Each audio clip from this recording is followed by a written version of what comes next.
بسم الله الرحمن الرحيم. الحمد لله الذي لا يبلغ مدحته القائلون ولا يحصي نعماءه العادون ولا يعدي حقه المجتهدون الذي ليس لصفته حد محدود ولا نعت موجود ولا وقت معدود ولا أجل ممدود فطر الخلائق بقدرته ونشر الرياح برحمته والصلاة والسلام على الرسول المسدد المصطفى الأمجد المحمود الأحمد سیدنا و مولانا و مولا الکونین جد الحسن والحسین عانی ابو القاسم محمد اللهم صل علی محمد وعلى محمد وآلہ الطیبین الطاہرین المعصومین الذين قال الله إنما يريد الله ليذهب عنكم الرجس أهل البيت ويطهركم تطهيرا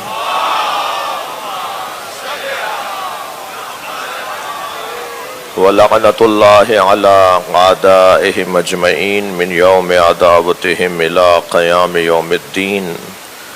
أما بعد، قال الحكيم في قرآن الكريم: بسم الله الرحمن الرحيم. قل هل من شركائكم من يهدي إلى الحق قل الله يهدي للحق أفمن يهدي إلى الحق أحق أن يتبع أمن لا يهدي إلا أن يهدى فما لكم كيف تحكمون. صلوات.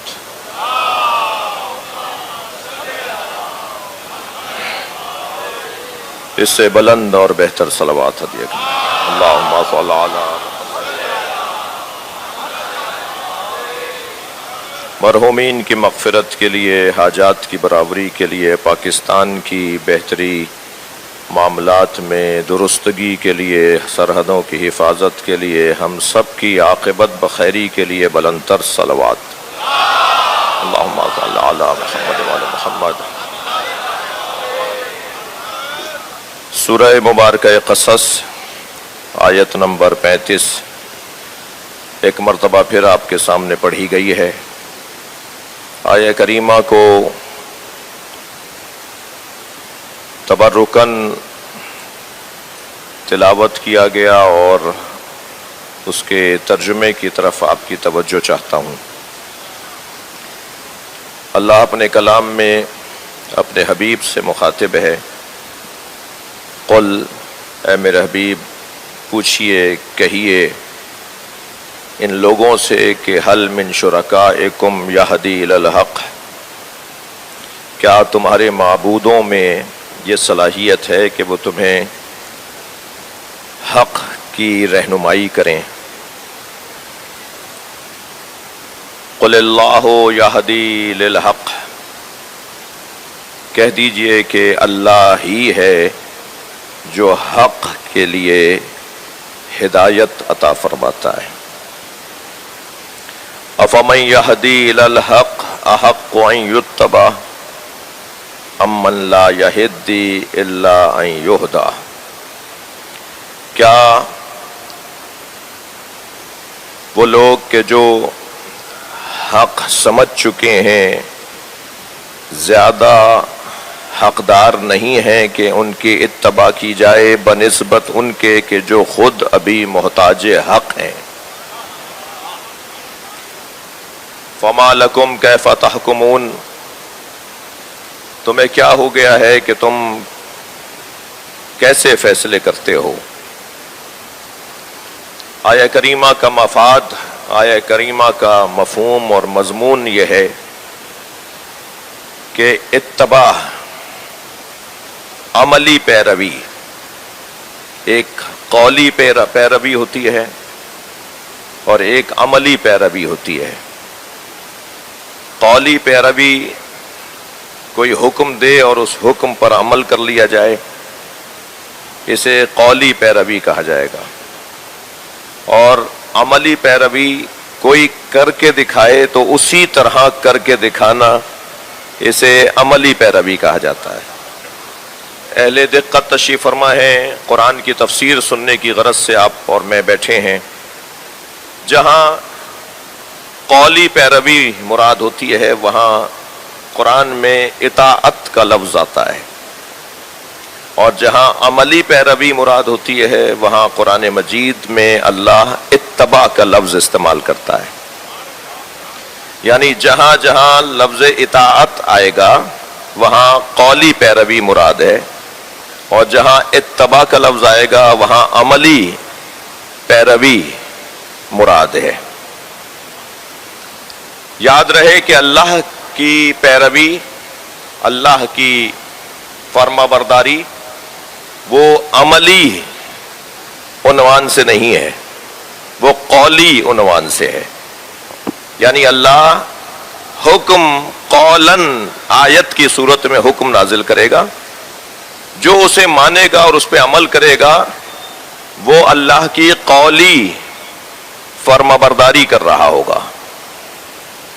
لیکن نبی مکرم اور اولی الامر، قرآن مجید میں دو ہستیوں کے لیے اتباع کا لفظ آیا ہے، یعنی جس نے بھی عمل کر کے دکھایا ہو اور وہ چاہتا ہو کہ ایسے عمل کرو جیسے میں عمل کر رہا ہوں۔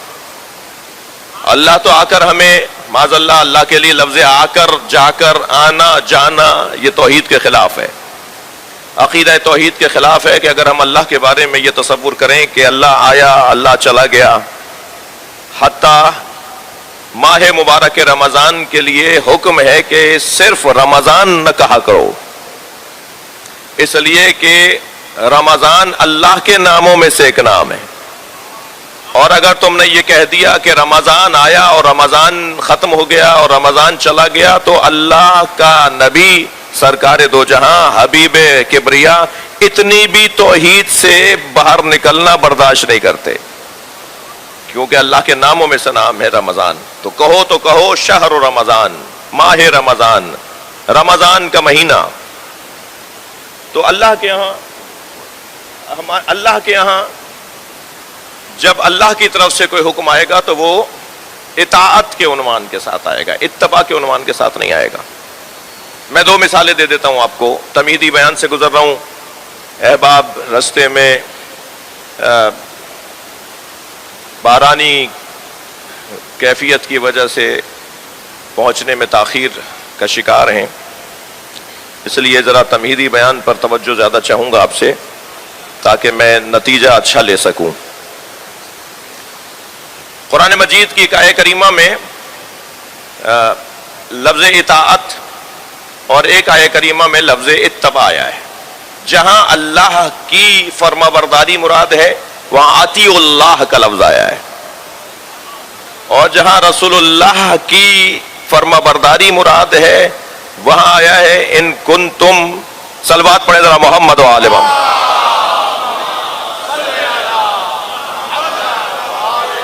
ان کنتم تحبون اللہ فاتبعونی، اگر تم اللہ سے محبت کرتے ہو تو مجھ مصطفیٰ کی اتباع کرو۔ یعنی رسول اللہ کے لیے جب بھی پیروی اور فرما برداری کا حکم نازل ہوگا تو وہاں اطاعت کا لفظ بھی آئے گا اور اتباع کا لفظ بھی آئے گا، لیکن جہاں جہاں اللہ کے لیے پیروی اور اللہ کی فرما برداری کی بات آئے گی وہاں لفظ اتباع نہیں آئے گا، وہاں صرف لفظ اطاعت آئے گا۔ لہذا یہاں اعلان ہو رہا ہے اطیعوا اللہ و اطیعوا الرسول و اولی الامر منکم، اللہ کی اطاعت کرو، اطیعوا اللہ، اللہ کی اطاعت کرو اور اطاعت کرو رسول کی اور اولی الامر کی۔ یہاں دو مرتبہ لفظ اطاعت آیا ہے، یعنی قولی طور پر جو وہ حکم دیں وہ مان لو، جو احکامات دیں انہیں تسلیم کر لو، اللہ کی اطاعت اور رسول اور اولی الامر کی اطاعت۔ توجہ چاہوں گا، یہاں ایک نتیجہ خیز جملہ آپ کو ہدیہ کرنے جا رہا ہوں۔ اللہ کی اطاعت اور رسول اللہ اور اولی الامر کی اطاعت، اہل دقت بیٹھے ہوئے ہیں، قرآن فہمی کا ذوق رکھنے والے بیٹھے ہوئے ہیں۔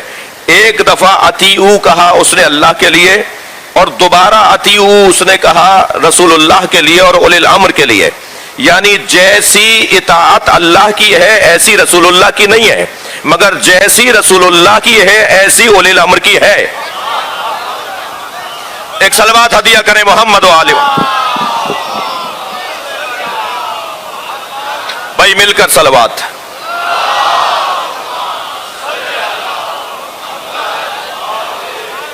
اب یہاں لفظ اطاعت آیا ہے تو یہاں قول کا حکم مراد ہے، قولی حکم مراد ہے۔ جو قرآن میں احکامات آئے ہیں، جو سرکار نے احکامات دیے، مگر جہاں لفظ اتباع آئے گا وہاں عملی مطاع اور مرشد اور مولا اور آقا مراد ہے، جو عمل کر کے دکھائے رسول اللہ کے بارے میں۔ اور اسی طرح ایک اور آیت بھی آپ کو ہدیہ کر رہا ہوں، ارشاد ہو رہا ہے فالذین آمنوا بہ، رسول اللہ سے تعلق، سرکار دو جہاں سے امت کا کیسا تعلق ہونا چاہیے، سرکار دو جہاں سے امت کا کیسا رشتہ ہونا چاہیے، کنہیں اللہ عزت عطا کرتا ہے، کون صاحبان عزت ہیں، ان کی اللہ نے فہرست بیان کی ہے۔ فالذین آمنوا بہ، جو میرے رسول پر ایمان لے آئے، وعذروہ، جنہوں نے میرے نبی کی تعظیم کی، ونصروہ، جنہوں نے میرے نبی کی مدد کی۔ اب ذرا ترتیب تو دیکھیے، جو میرے رسول پر ایمان لے آئے، فالذین آمنوا بہ، جو میرے رسول پر ایمان لے آئے، وعذروہ، جنہوں نے میرے نبی کی تعظیم کی۔ ایمان لانا کافی نہیں ہے، تھوڑا سا اور ہمت بڑھاؤ، تعظیم بھی کر کے دکھاؤ۔ اور تعظیم کر لینا، جھک لینا، ہاتھوں کا بوسہ لے لینا، نام آنے پر گردن جھکا دینا، سرکار کے آنے پر کھڑے ہو کر استقبال کر لینا بھی کافی نہیں ہے، وہ نصرو، مدد بھی کرو۔ یعنی اب ایک مرتبہ شدت بڑھتی چلی جا رہی ہے، کلاس اونچی ہوتی چلی جا رہی ہے۔ جو میرے رسول پر ایمان لائے، بھائی ایمان لانے کا ہم سب اعلان کرتے ہیں، بولتے ہیں، تکرار کرتے ہیں کہ ہم ان پر ایمان رکھتے ہیں، یہ امر قلبی ہے نا۔ کیسے پتا چلے گا کس کا ایمان کس درجے کا ہے؟ یہ ایمان کس درجے کا ہے اسے سمجھنے کے لیے کچھ اور بھی تو نشانیاں ہونی چاہیے۔ اور یاد رہے کہ نشانیوں کے بغیر جینے والا کامیاب انسان نہیں ہے، نشانیوں کے ساتھ جینے کی ضرورت ہے، علامتوں کے ساتھ رہنے کی ضرورت ہے۔ پہلا مرحلہ، آپ کی توجہات کا ممنون ہوں، پہلا مرحلہ آمنوا بہ، والذین آمنوا بہ، بس جو ایمان لائے، وعذروہ، جنہوں نے تعظیم کی، ونصروہ، جنہوں نے میرے نبی کی مدد کی۔ اب نبی کی مدد کرنے تک تو یہ کلاس بڑھتی جا رہی ہے نا، مگر بات یہاں مکمل نہیں ہوئی ہے۔ ارشاد ہو رہا ہے فاتبعوا نور الذی انزل معہ، اور اس نور کی اتباع کریں جو رسول کے ساتھ نازل ہوا ہے۔ اب میں نے بڑی تمہید باندھی تھی کہ اطاعت قولی ہے، اتباع فعلی ہے۔ اب یہ نور کوئی ایسا نور ہے جو عمل کر کے دکھاتا ہے، ورنہ لفظ اطاعت آتا، اتباع کا لفظ نہ آتا۔ کوئی ایسا وجود ہے جو نبی کے ساتھ نازل ہوا ہے، اس کی اتباع کرنے کو اللہ کا حکم دے رہا ہے کہ اس کی اتباع بھی کرو گے۔ نبی کی مدد کے بعد، نبی کی نصرت کے بعد، نبی کی تعظیم کے بعد اس ایک نور کی اتباع بھی کرنی ہے جو نبی کے ساتھ نازل ہوا ہے۔ اگر اس نور سے مراد قرآن ہوتا تو لفظ اطاعت آتا۔ ہمیں کوئی نبی کے ساتھ نازل ہونے والا نور ڈھونڈنا ہوگا، جس کے لیے سرکار نے یہ فرمایا انا والی من نور واحد۔ نعرہ حیدری، میں اور علی ایک نور کے دو ٹکڑے ہیں۔ صلوات پڑھ لیں نبی کی ذات پر۔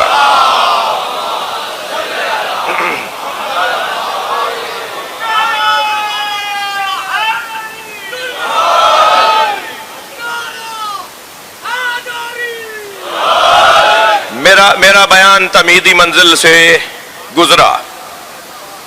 اس آیہ کریمہ میں اللہ کیا ارشاد فرما رہا ہے؟ احق ان یتبع افمن یہدی الی الحق، احق ان یتبع، جو آیت میں روزانہ پڑھ رہا ہوں، کیا جو حق تک پہنچ چکا ہے وہ احق نہیں ہے، وہ حقدار نہیں ہے کہ اس کی اتباع کی جائے بنسبت اس کے کہ جو ابھی حق کی تلاش میں ہے؟ یعنی اس آیہ کریمہ میں بھی دیگر آیات کی طرح اللہ میرٹ کو بیان کر رہا ہے, قابلیت کو بیان کر رہا ہے, اہلیت کو بیان کر رہا ہے, صلاحیت کو اور کمال کو بیان کر رہا ہے. تم اس کی اتباع کرو جس کے ہاں کمال پایا جاتا ہو. میں تو ابھی اس وادی میں داخل ہی نہیں ہو رہا کہ ہم تو اس آیہ کریمہ کی روشنی میں اس کی اتباع کی تلاش میں ہیں جو حق تک پہنچ چکا ہو, جس پر حق روشن ہو گیا ہو. میں ابھی اس بحث میں جا ہی نہیں رہا کہ کوئی تو ایسا بھی ہے جسے نبی نے خود حق کہا ہے. جی ذرا حدیث مبارکہ کی زیارت تو دیکھیے, صلوات پڑھیں ذرا نبی کی ذات پر.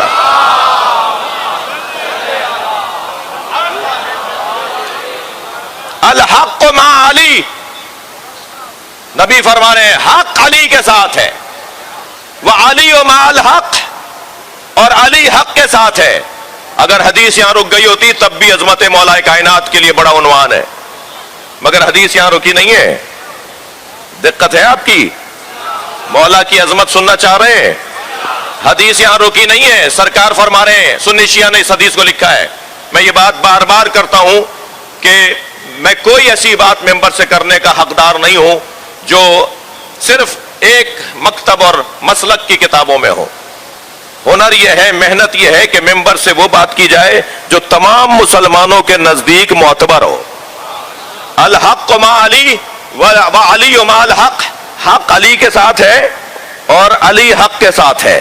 حدیث یہاں رکی نہیں ہے, حدیث آگے بڑھتی ہے. اللہم ادر الحق حیث ما دار علی, یا اللہ, نبی کی دعا, نبی کا فرمان, سرکار کی حدیث, یا اللہ حق کو وہاں موڑ دے جہاں علی جا رہا ہو.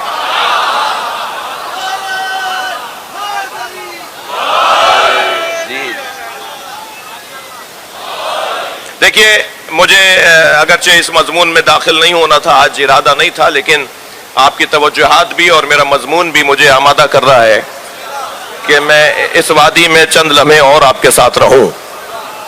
یہ کیا فرمایا سرکار نے, میں آیہ کریمہ کی تفسیر بیان کر رہا ہوں. افمن یہدی الی الحق احق ان یتبع, کیا جس نے حق تک خود کو پہنچا دیا ہو وہ احق نہیں ہے, وہ حقدار نہیں ہے کہ اس کی اتباع کی جائے. اب نبی فرما رہے ہیں علی حق کے ساتھ ہے اور حق علی کے ساتھ, اور فرما رہے یا اللہ حق کو وہاں موڑ جہاں علی جا رہا ہو. جی, ہم کیسے صحیح اور غلط کو پہچانے؟ بھائی دنیا ہے, واہمات کی جگہ ہے, توہمات کی جگہ ہے, دھوکے ہیں, فریب ہیں, ملمکاری ہے, قلیاں ہیں, دکھائی کچھ اور دیتا ہے, ہوتا کچھ اور ہے. ہماری آنکھیں قدم قدم پہ دھوکہ کھا رہی ہیں. ہمیں رستے میں پانی نظر آتا ہے, قریب جاتے ہیں تو سراب ہوتا ہے, پانی نہیں ہوتا. ہمارے سر پر گھومنے والا پنکھا ہمیں تھال محسوس ہوتا ہے جبکہ وہ 3 پر ہیں. انگارے کو اگر دائرے نما شکل میں, دائرے کی شکل میں اگر اس کو چرخش دیں تو پھر ہمیں ایک ویل, ایک پہیا نظر آئے گا جو آگ کا ہوگا, جبکہ وہ پہیا نہیں ہے. ہماری آنکھیں کچھ اور دیکھ رہی ہیں, ہے کچھ اور. ویسے بھی دور پیکنگ کا ہے. جی, جس کی اچھی پیکنگ ہے اس کی قیمت بھی اچھی ہے. جو زیادہ سجا کے پیش کیا جاتا ہے اسے مہنگا خریدا بھی جاتا ہے. جی, وہی چیز جو ٹھیلے پہ رکھی ہوئی ہو وہ سستا لی جاتی ہے, اور وہی اگر شیشوں کے باکس میں رکھی ہوئی ہو, اس پہ لائٹیں جل رہی ہوں, تو وہی 4 برابر مہنگی لوگ خرید لیتے ہیں. تو چیز تو وہی ہے, قیمت ہی ادا کر رہے ہیں پیکنگ کی.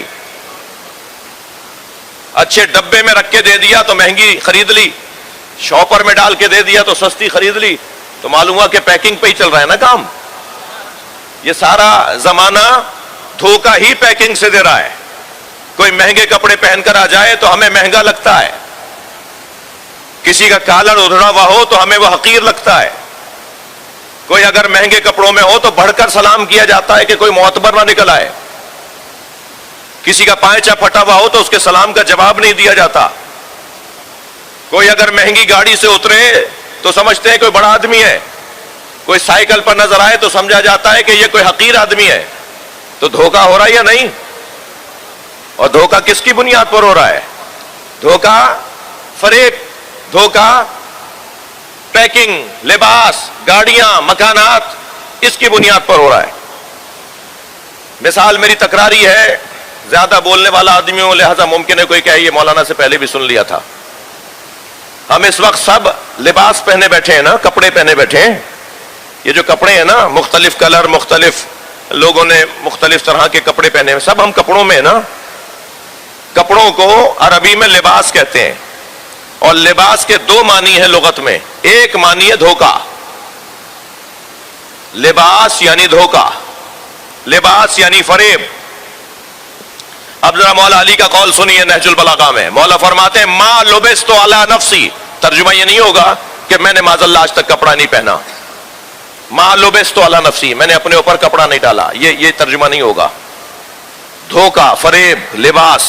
اب مولا علی کا قول سنیں, ما لبست علی نفسی ولا لبس علی, آج تک علی نے خود کو دھوکہ نہیں دیا, اور دنیا میں کوئی پیدا نہیں ہوا جو علی کو دھوکہ دے سکے.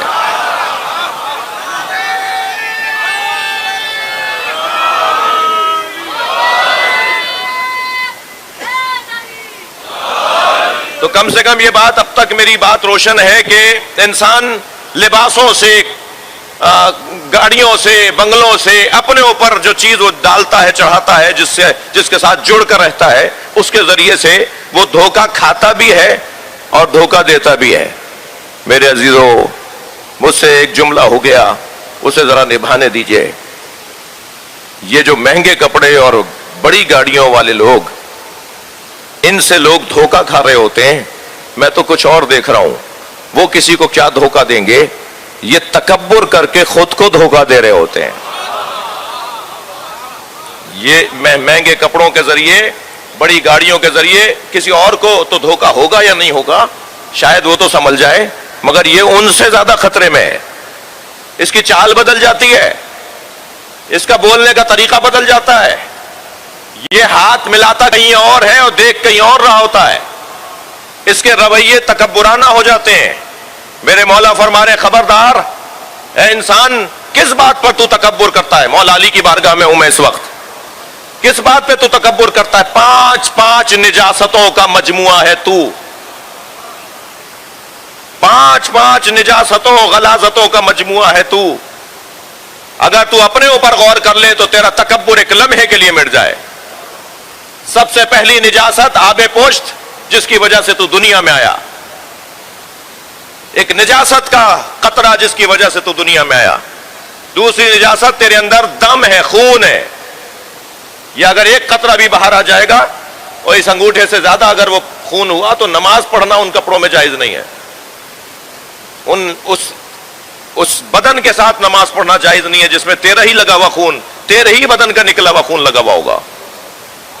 تیرے اندر خون ہے, آب پشت تیرے اندر ہے, بول اور براز تیرے اندر ہے. ممبر کی زبان ہے بھائی, جن بچوں کو سمجھ میں نہ آئے وہ برابر میں بیٹھے بزرگ سے پوچھ لے. تیرے اندر بول ہے, تیرے اندر براز ہے, اور تو مر جاتا ہے تو تیرے ہاتھ لگانے والے کو غسل کرنا پڑتا ہے. پھر بھی تکبر کرتا ہے, پھر بھی غرور کرتا ہے. عزیزان گرامی, میں ان بچوں جوانوں کے لیے زیادہ بات کرتا ہوں, بزرگوں سے مجھے دعا چاہیے ہوتی ہے. کیا کریں کہ ہمارے اندر یہ وائرس, یہ بیماری, یہ بیکٹیریا, یہ کورونا نہ آنے پائے. اس کی ویکسین کیا ہے؟ تکبر کا علاج کیا ہے؟ تکبر کا علاج, بلکہ میں پہلے تکبر کی بیماری کی علامت بتا دوں. علامتوں سے بیماریوں کو ڈاکٹر حضرات طے کرتے ہیں. سمٹم کیا ہے بھائی, علامتیں کیا ہیں, اس کے بعد طے کرتے ہیں ڈاکٹر حضرات کہ اس کو کون سی بیماری ہے. تکبر کا سمٹم, تکبر کا جو نشانی ہے, تکبر کی جو علامت ہے وہ ہے غصہ. تھک گئے آپ؟ تکبر کی نشانی, اگر میں یہ جاننا چاہتا ہوں نا بھائی, تھوڑی دیر کے لیے اخلاقی گفتگو سن لیجئے. تکبر کی نشانی, تکبر کی علامت غصہ ہے. جسے غصہ آتا ہے نا تو وہ طے کرے, خود سے بات کرے, خود کو آئینے میں لے جا کے کھڑا کرے اور اپنے آپ سے پوچھے کہ غصہ آتا کہاں ہے. آپ یقین جانیے غصہ وہاں آتا ہے کہ جہاں سامنے والے کو حقیر جانا جاتا ہے. کر کے دکھائیے ذرا غصہ کسی بڑے آدمی سے.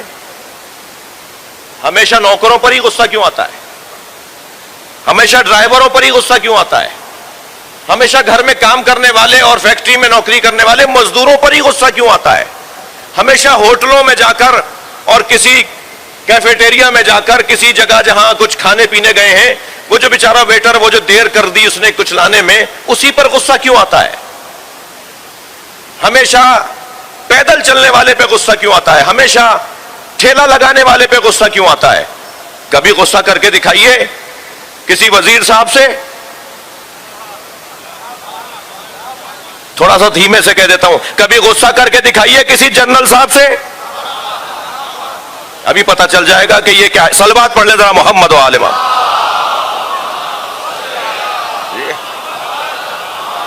خفا نہیں ہو رہے تو بلند صلوات ہدیہ کریں.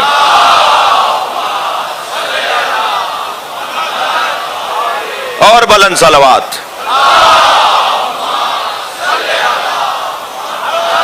اپنی بیداریوں کا ثبوت دیتے ہوئے بآواز بلند صلوات.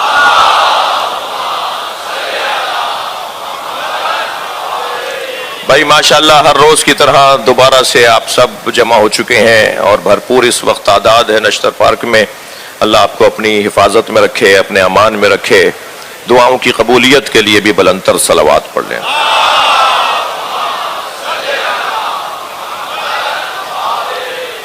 برائے صحت و سلامتی علماء حق خصوصاً علامہ شہنشاہ نقوی آپ سب بلند تر صلوات.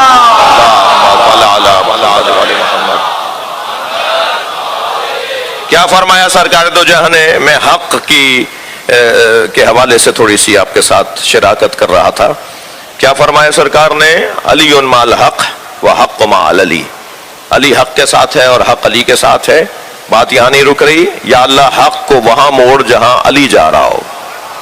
ہاں میں یہ بھی آپ کو یہیں بتا دوں کہ جنگ جمل، صفین، نہروان میں جہاں جہاں جو مولا علی کے سامنے آیا تو تمام علماء اہل سنت بھی مولا علی کے حوالے سے روشن نظریہ رکھتے ہیں کہ جو علی سے لڑنے آیا وہ حق پر نہیں تھا، علی حق پر تھے.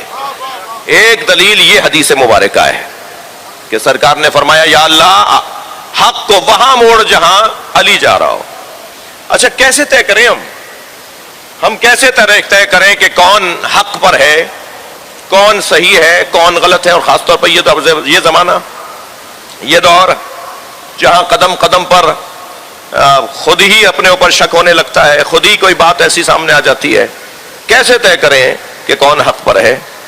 عزیزان گرامی، کسوٹی مولا علی کی ذات کو قرار دیا. خود مولا نے کیا فرمایا؟ اعرف الحق تعرف اہلہ. حق کو پہچان لو، اہل حق خود سمجھ میں آ جائیں گے. کیا جملہ ہے، کیا فارمولہ ہے علی بن ابی طالب کا. تم حق کو پہچان لو، اہل حق تمہیں خود سمجھ میں آ جائیں گے. وہ صحیح ہے یا وہ صحیح ہے، وہ غلط ہے یا وہ غلط ہے. اس بحث میں ہی نہ جاؤ. پھر ایک مرتبہ خطبہ ارشاد فرماتے ہوئے فرمایا خبردار اہل بیت کے بارے میں جھگڑا مت کیا کرو کہ وہ اہل بیت میں شامل ہیں یا نہیں ہے، وہ اہل بیت ہیں یا نہیں ہے. میرے مولا فرماتے ہیں سنو میں تمہیں ایک اصول دے رہا ہوں، جس اصول پر جو پورا اترے گا وہی اہل بیت ہے. میرے مولا نے فرمایا یخبرکم حلمہم عن علمہم. توجہ، اہل بیت کا حلم ان کے علم کا پتہ بتاتا ہے. تحمل مزاجی، بردباری، صبر خود بتا دے گا کہ اہل بیت یہی ہے. بڑے بڑے مارکوں میں جب کبھی بڑے بڑے جلاد نما حاکموں کے سامنے اہل بیت نے حق گوئی اور سچ بات اور حق بات کی تو وہ یہ کہتا ہوا مجبور ہوا اور آیہ کریمہ یہ قرآن کی پڑھنے پر مجبور ہوا اللہ عالم حیث یجعل رسالتہ. اللہ ہی بہتر جانتا ہے کہ رسالت کو کس خاندان میں رکھنا ہے. اللہ نے جو اہل بیت کے خاندان میں رسالت کو رکھا ہے، نبی مکرم کو رکھا ہے، ولایت کو رکھا ہے، علی کو رکھا ہے، امامت کو رکھا ہے یعنی حسین کو رکھا ہے، تو اللہ ہی بہتر جانتا ہے کہ کس خاندان میں اس امر کو رکھنا ہے. لہذا کیسے پہچانے کہ کون حق پر ہے؟ ایک کسوٹی، ایک پیمانہ، روشن پیمانہ، واضح اور روشن حکم، جہاں علی ہو وہی حق ہے۔ میرے عزیزو، گفتگو کل تک جہاں تھی وہاں سے میری تمہید ذرا لمبی ہوئی، مجھے معاف کریں گے، اپنی بات کو جوڑ رہا ہوں۔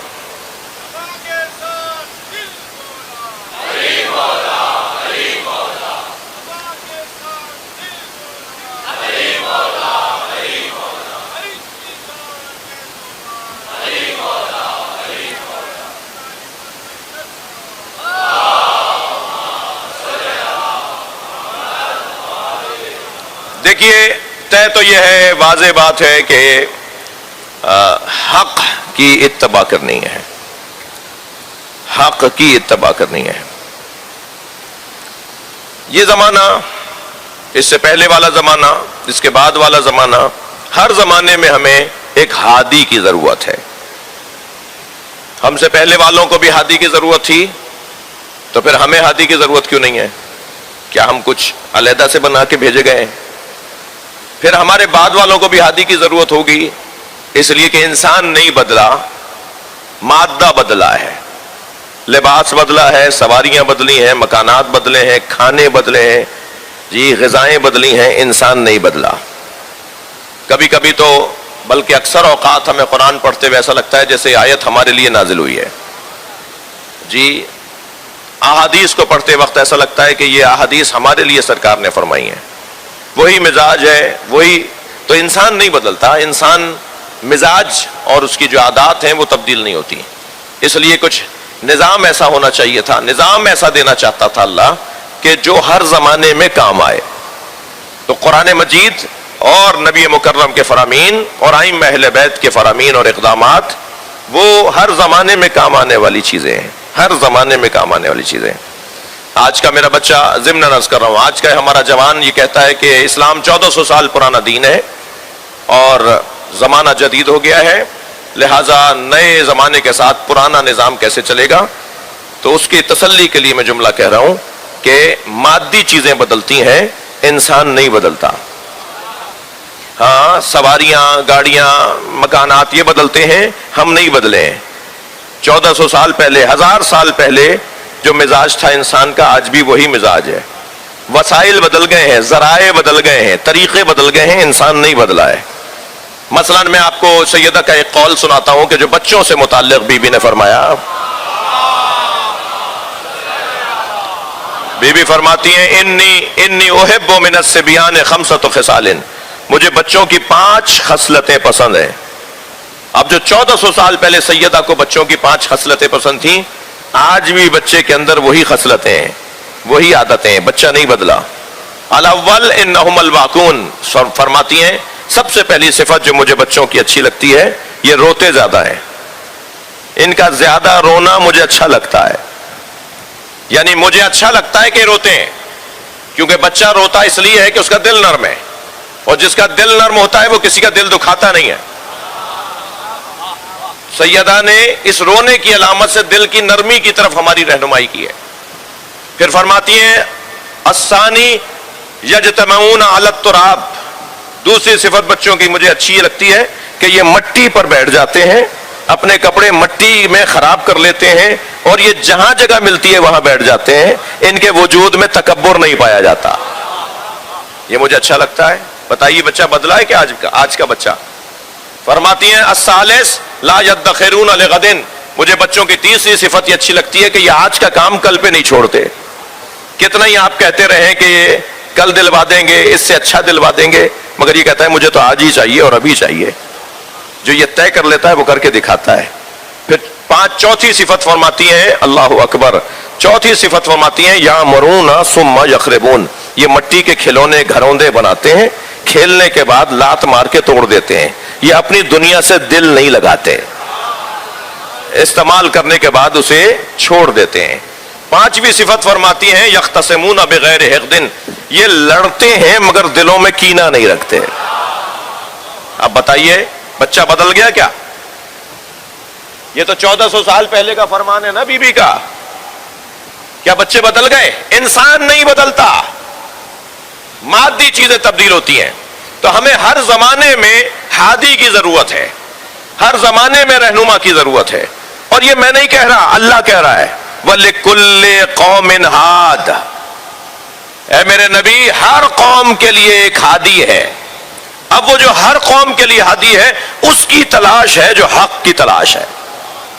بس یہ میں اگر طے کر لوں کہ کون میرا ہادی ہے، کون میرا امام ہے، کون میرا رہنما ہے، تو یہ میری کامیابی ہوگی.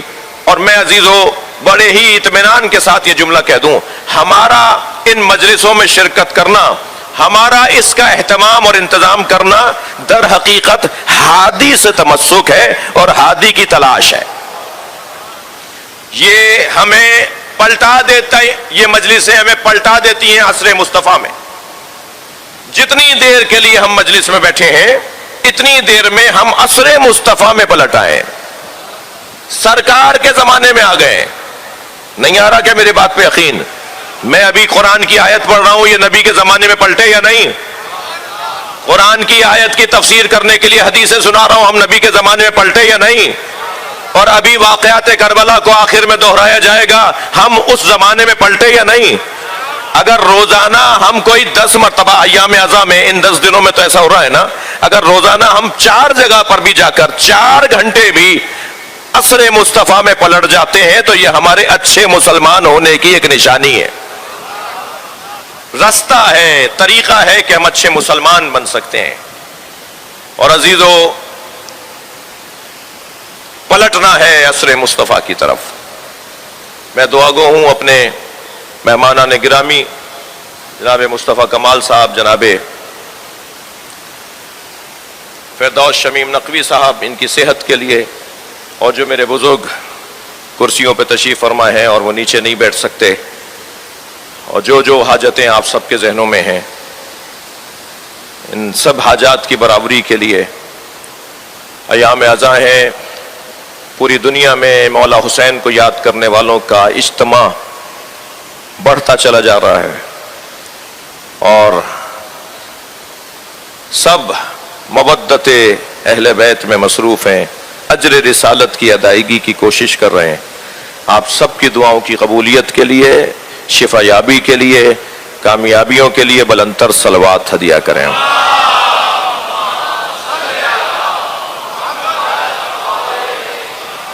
عزیزو، آج 6 محرم ہے. میں امامت کی بحث میں ایک اور منزل آج آگے آیا، اور کل مزید گفتگو آگے بڑھے گی. یہ دن خاص طور پر 5 محرم سے 10 محرم تک آل ابو طالب کے ان جوانوں کا ذکر کیا جاتا ہے کہ جنہوں نے امام حسین کی قربانی اور امام حسین کی شہادت اور بلکہ کہوں کہ نصرت میں اپنا خاص کردار ادا کیا ہے. اور آج کی یہ مجلس تو مجھے تھوڑا سا زیادہ وقت بیان مصائب میں دینے کا تقاضا کرتی ہے.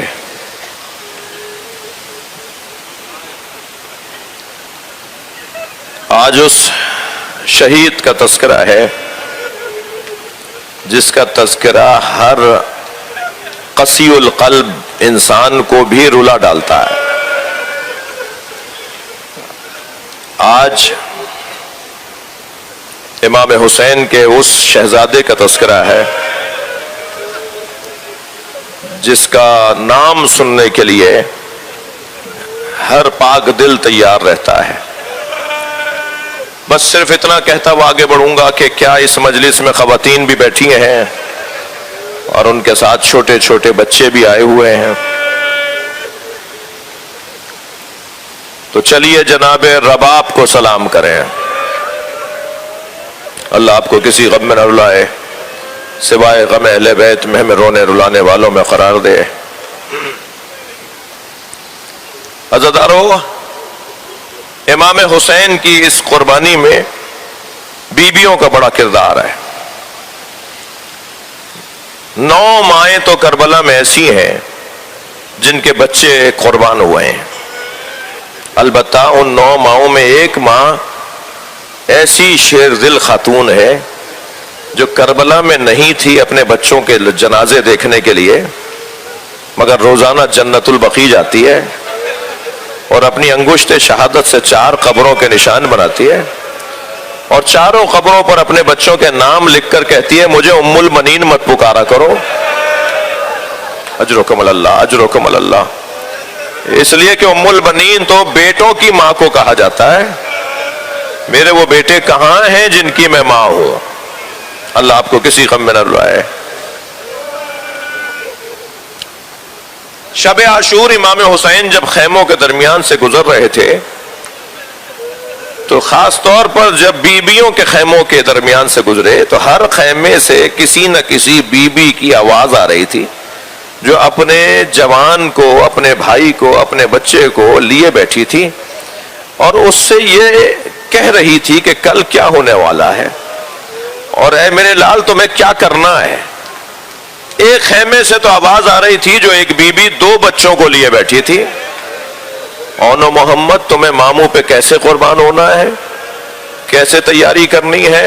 ایک ماں بچوں کی تربیت کر رہی ہے. اجرکم اللہ. آپ آمادہ ہو رہے ہیں رونے کے لیے، مجھے جلدی نہیں ہے، میں نے دورانیہ کچھ زیادہ رکھا ہے آج مصائب کے بیان کے لیے. وہ جناب زینب کبریٰ ہیں.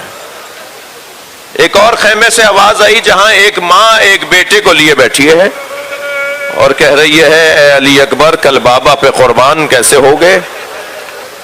جناب لیلا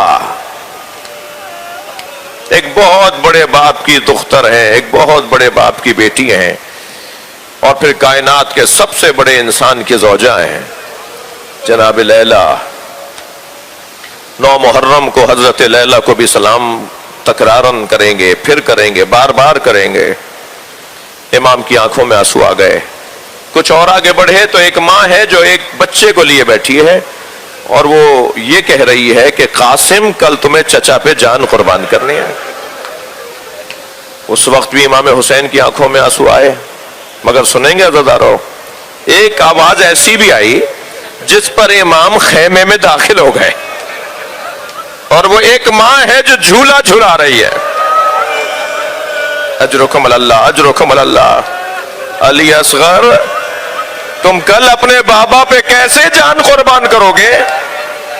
میرے لال تم تو گھٹنیوں بھی نہیں چل پاتے، کیسے جاؤ گے کربلا کے میدان میں؟ اس لیے کہ جب امام حسین سے پوچھا گیا تھا نا کہ کون کون شہید ہوگا کربلا میں، تو امام حسین نے سب کے نام لیے. تو حضرت قاسم کے پوچھنے پہ فرمایا تھا کہ حتیٰ علی اصغر بھی شہید ہوگا. تو ساری بیویوں کو پتا تھا، سب کو معلوم ہے کہ کون کون شہید ہونا ہے کل کربلا کے میدان میں. جب فرمایا نا کہ تم کیسے جاؤ گے بابا پہ جان قربان کرنے، تو امام حسین سے رہا نہیں گیا، خیمے میں آ گئے. فرمایا رباب تمہارا بچہ سب سے آگے نظر آئے گا، کربلا کے شہیدوں میں سب سے آگے قربانی جس کی ہوگی، اے رباب وہ تمہارے بچے کی قربانی ہوگی. اجرکم اللہ. اللہ آپ کو کسی غم میں نہ رلائے، ہمیں رونے رلانے والوں میں قرار دے. اس بی بی کے لیے امام حسین فرماتے ہیں اپنی زوجہ کے لیے کہ مجھے وہ گھر اچھے لگتے ہیں جن گھروں میں رباب اور سکینہ نامی عورتیں ہوتی ہیں. وفاداری کا حق ادا کیا ہے جناب رباب نے، جناب سکینہ نے. بظاہر تو 4 سال کا سن ہے نا جناب سکینہ کا، مگر کوفے کی راہیں، شام کی راہیں، کوفے کا دربار، شام کا دربار، کوئی ایک جملہ نہیں ملتا جس میں جناب سکینہ نے کوئی شکوہ کیا ہو. بلکہ بابا سے پیار اتنا تھا، بابا سے پیار اتنا تھا کہ ذوالجناح جب خبر شہادت لے کر آیا تو گھوڑے سے صرف اتنا ہی پوچھا تھا یا جوادو ابھی حل سقیا ابھی ام قتلا چانا. اے میرے بابا کے باوفا گھوڑے مجھے بس اتنا بتا دے پانی پلا کر مارا؟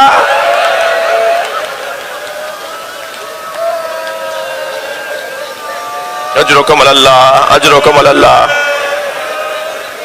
اس بی بی جناب رباب علیہ السلام کو اللہ نے 2 بچے دیے، 2 اولادیں ہیں، ایک علی اصغر اور ایک سکینہ جی۔ ایک کو حسین مولا کی گود میں اجلا سا کرتا پہنا کر مجاہد بنا کر دے دیا، جیسے میر انیس کہتے ہیں کہ بنا کر شکل مجاہد کی لے چلے شبیر، الٹ دیا علی اصغر کی آستینوں کو۔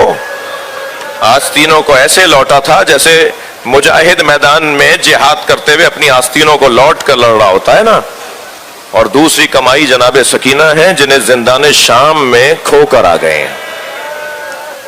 اللہ اکبر، اللہ اکبر۔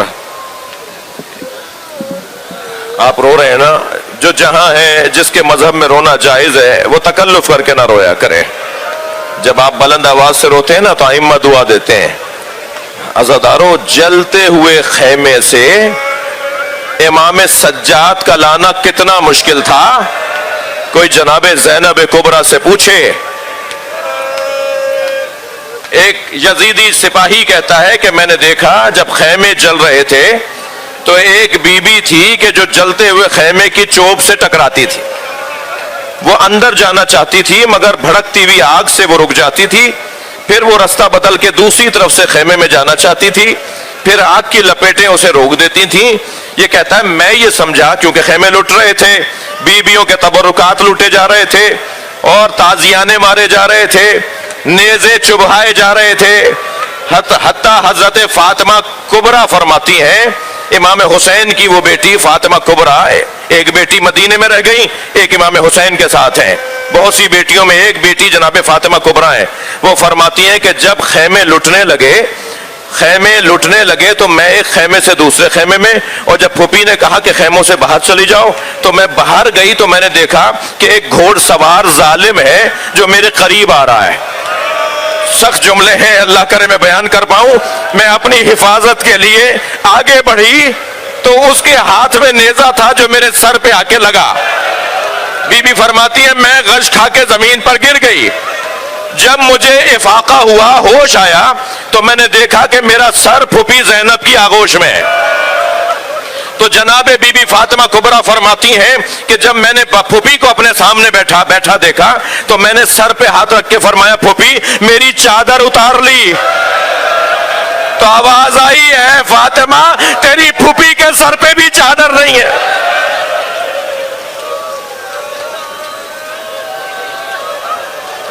اجرکم اللہ، اجرکم اللہ۔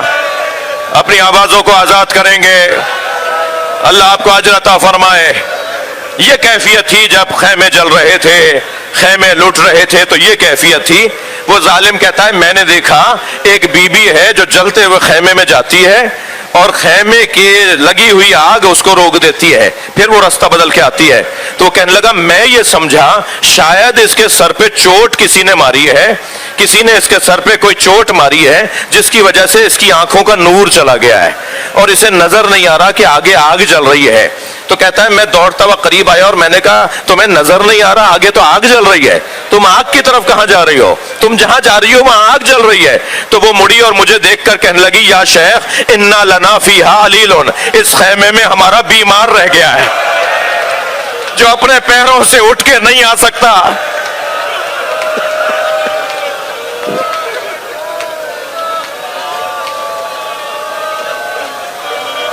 اجرکم اللہ۔ میرا سوال اپنے محترم مجمع سے یہ تھا کہ جلتے ہوئے خیمے سے امام سجاد کو لانا کتنا مشکل تھا۔ کوئی جناب زینب کبریٰ سے پوچھے، جتنا مشکل جلتے ہوئے خیمے سے امام سجاد کو لانا تھا نا، اس سے زیادہ مشکل تھا قبر سکینہ سے بی بی رباب کو اٹھانا۔ ہاں بی بی کو لے کر آتے تھے، بی بی پھر چلی جاتی تھی، بی بی کو لے کر آتے تھے، بی بی پھر چلی جاتی تھی۔ جناب امام سجاد نے جب آ کر کہا نا کہ اماں محمل تیار ہو گئی ہے آ کر بیٹھ جائیے، تب جناب رباب نے قبر سکینہ کو چھوڑا ہے اور قبر کو مڑ مڑ کے دیکھتی رہی، اور جب محمل پر بیٹھ گئی تو محمل کا پردہ کچھ ہٹا کر قبر کی طرف دیکھتی رہی۔